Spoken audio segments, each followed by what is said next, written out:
Just the feeling of like being in a firefight and hearing the click of the gun, throwing it down, grabbing one off the wall. My gunner's upside down and he's like laying in. I see kill assist, kill assist, kill assist. Any pistol across any of the games. Whatever gun allows me to feel the most like John Wick, I am there. And remember how excited I was with like this big combat with vehicles going all over the place. Halo means something different for everyone, right? I think that's what makes Halo great.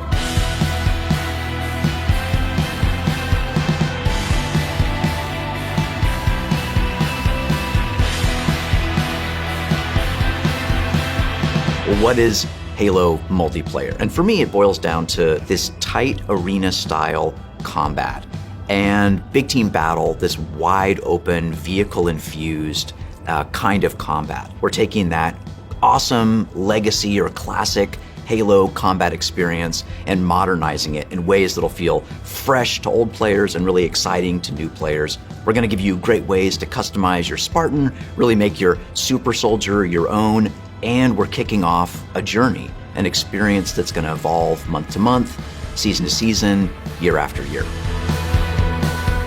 For me, working through this multiplayer of this game, and the toughest challenge I think was really about how do we respect the legacy of what came before us, but still build something that feels new.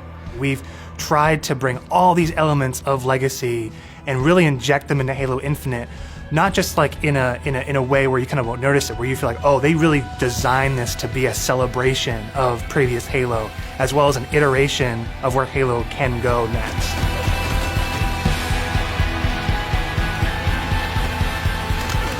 The vision of Arena was all about a tight experience. It was all about being fair. It was all about earning everything on the map, earning everything, every kill you get. Going back to like what is the core foundation of what made the great Halo multiplayer arena matches great. Halo, it's really about fair and balanced starts, so everybody's on equal footing when they come off the rip. And then once they start running around, it's about scavenging, it's about finding new toys and kind of developing your playstyle as you run through the match. What makes Halo feel like Halo? I feel like the answer to that question is the sandbox. Like, the sandbox is Halo. When we set out to look at Halo Infinite from a high level and the direction of what it is, there's lots of exciting things there because we really wanted to push what are the things that are true to Halo, but what are the things that fans haven't seen yet. Equipment is back, but equipment is kind of has a bigger voice than ever before. We ask questions to ourselves of if you could go after a power weapon to get a bunch of kills, would you do that, or could you go and get grapple to make sure that you swing yourself to the other side of a map to back cap a stronghold? We saw it as like another avenue of not just skill expression, but tactics for teams to coordinate around. The exciting combinatory nature of this toy plus this toy and how those interact with objectives is super amazing. Looking at how the power-ups play, like your classic power-ups like the overshield and the active camouflage. For this title, what we're looking at, what we're excited for, is you pick that up and you choose when you activate it. It goes into your inventory. If you haven't used it and someone kills you in multiplayer, you drop that overshield and then they could take it, use it for themselves. That to me is very legacy, but we took the equipment side of it and modernized it. When it comes to the vehicles, we went in and decided to invest a lot in the systems. When I take damage in my Warthog, my wheels can get blown off, my hood can get blown off. There's different aspects of the vehicle that change how my vehicle handles now. And that's something that's brand new. The other thing we added to that is like this doomsday mechanic. So when you hit this threshold, the vehicle catches fire, and it's very much, you've got a certain amount of health or a certain amount of time, and you gotta choose what you wanna do with the last minutes of this vehicle. We've got a cousin to the Warthog, which is the Razorback. The back has this like multi-storage compartment that you can put a lot of stuff into. So if you want to put like detached turrets, power weapons, fusion coils, objectives, and that is what's really making the Razorback kick a lot of butt in MP and campaign. The levels define pace for the game, how frantic it is, and they define that iconic fantasy for players as they're entering that match. What do they want to do? What type of experience are they hoping to have? What kind of combat, what kind of dance floor is there available to have that combat in? For me, BTV is all about experiencing the full extent of the sandbox of Halo in just one match, right? Like you see the vehicles, the weapons, the equipment. we really wanted to take that kind of concept, those feels you had, playing the previous games, and just turn the volume up. Vehicles are no longer just spawning at bases anymore. We have Pelicans delivering them, and we have a commander in your ear telling you that Pelicans are going to be dropping off these vehicles. Scorpion tank is inbound. We have Halo 2 style Delta Halo mission weapon pods that fall from the sky to resupply the field. That's where it makes it feel like a real battlefield, and it's very exciting. This is not just more players, this is just this certain beautiful slice of sci-fi chaos.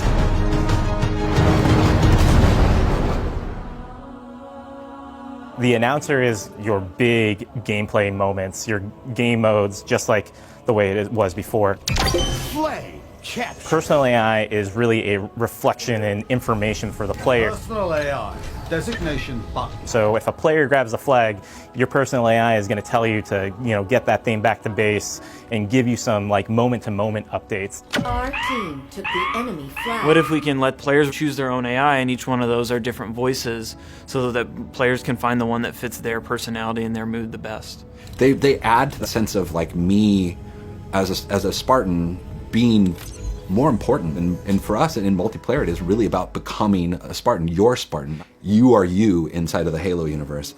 The body of customization content that we have on day one ensures that there will be millions of customization combinations for Spartans on the battlefield. That includes things like armor coatings, armor emblems, various armor effects, down to the individual armor pieces, so your shoulders, your gloves, your knee pads, your helmet, your visor, your helmet attachments. Then you look at weapons, and we've got a whole slew of customization offerings there. Vehicles have a huge pool of customizations too. We support customization in the game. Players can do the same thing on HaloWaypoint.com, as well as the Halo Waypoint app. The player also customizes the Spartan, the soldier inside the suit. We want the Spartan to represent the player as much as possible. They can change their body type and their voice, as well as choose prosthetics for the first time. Coatings offer us a unique opportunity to craft some hyper-polished looks and let you express yourselves in ways you've never been able to before. We're coming at this from a player-first mentality. So what that means is that there's no random loot in this. There's no loot boxes. It's very important to us that everyone understands exactly how they unlock customization content, and we have a variety of places where they can do that. First off is the Battle Pass. The Halo Battle Pass will never be taken away from you. And what I mean by that is once you buy it, it's yours and does not expire. In future seasons, you can purchase old Battle Passes as well as the current Battle Pass and choose which Battle Pass to put your progression towards. All of these rewards are single source, so you're never going to be confused about where things come from. If you can unlock something in the Battle Pass, we're not going to let any other players circumvent that by purchasing it out of the storefront. A lot of our stuff is unlocked through playing the game and only through playing the game. All customization is just cosmetic.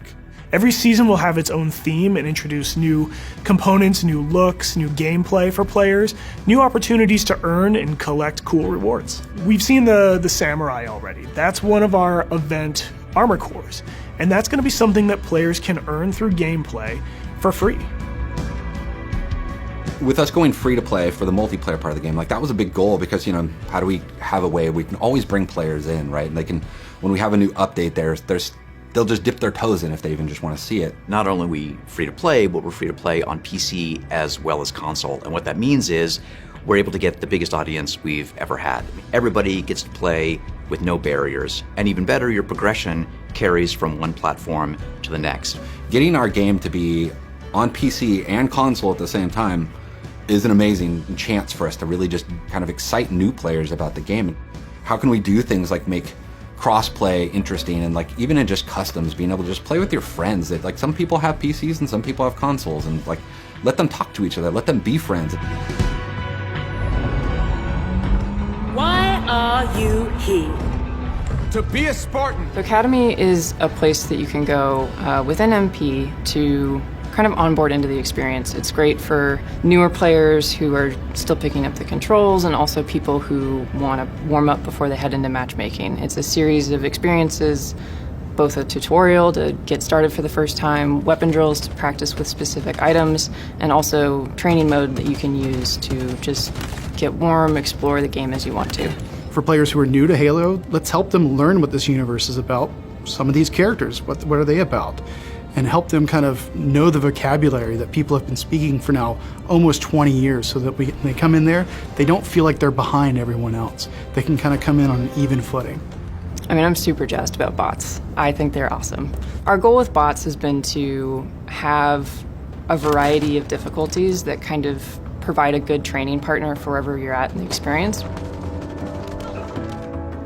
Partnering with our players on the road to launch and after launch is absolutely critical, right? I mean, Halo's always been about the community conversation. We want to make sure we hear our players, make changes where we can based on that feedback, make sure the game is ready for launch, and then even beyond launch. What I'm genuinely excited about is taking the game out of our hands and putting it into the community's hands. You know, whether it's seeing what people make in Forge or the content that they're able to create with theater, watching streamers go after the game.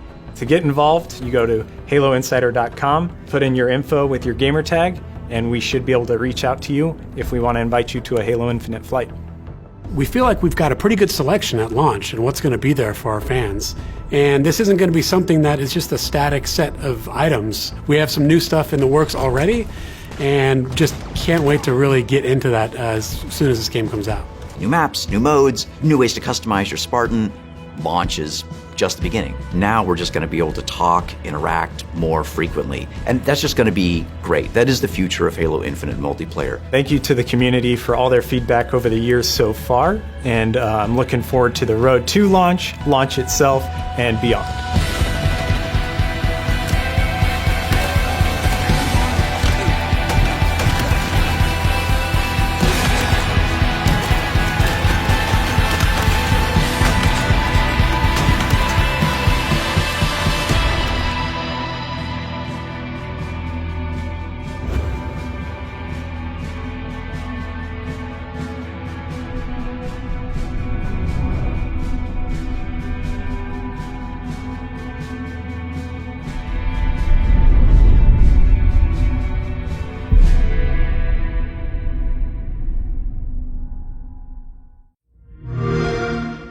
Play it day one with Xbox Game Pass.